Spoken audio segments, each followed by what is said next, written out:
And issue number one in the presidential campaign is, of course, the economy. Despite some recent positive trends, there is some growing concern that soaring gas prices could stall the recovery. And joining us now to discuss this is Jonathan Tisch. He is chairman of Loews Hotels. Great to have you with us, Jonathan. Morning, Rebecca. So how big of a deal do you think this gasoline is going to be? Look, the economy is certainly getting stronger.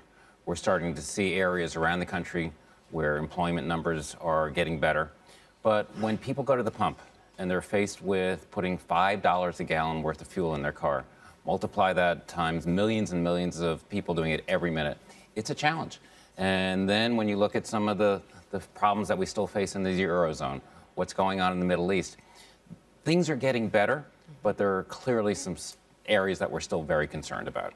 You oversee a large corporation that deals primarily in tourism and travel. How are you seeing the impact of these factors, including gasoline, but the other psychological factors you mentioned, the Middle East, the concerns about Europe, play into business? Well, the interesting factor is that if you break down travel and tourism, people travel for business. They travel for pleasure. CEOs are letting their employees, their key executives back on the road again because their business is improving. The consumer, the last couple years, starting to feel better about themselves, so they're on the road again. But once again, the sector of higher energy prices is a challenge. So we're optimistic, but also we're a little cautious right now. Is there a tipping point in your analysis? I mean, right now, the entire country is paying a little over $3.80 for gas, but it could be above $4 in a matter of days. Prices historically go up this time of year for all the factors that we know, increased demand, the refineries are switching over. But if it gets to about $4.50, $5, that's going to be a challenge for all of us as Americans. And what is the impact going to be on business? It's a concern. Issue number one has been jobs for a long time now. The unemployment rate in this country is 8.3%. We have a new report coming out for the month of February on Friday. What do you expect? I think the numbers are going to continue to improve. Businesses are hiring. They're doing better.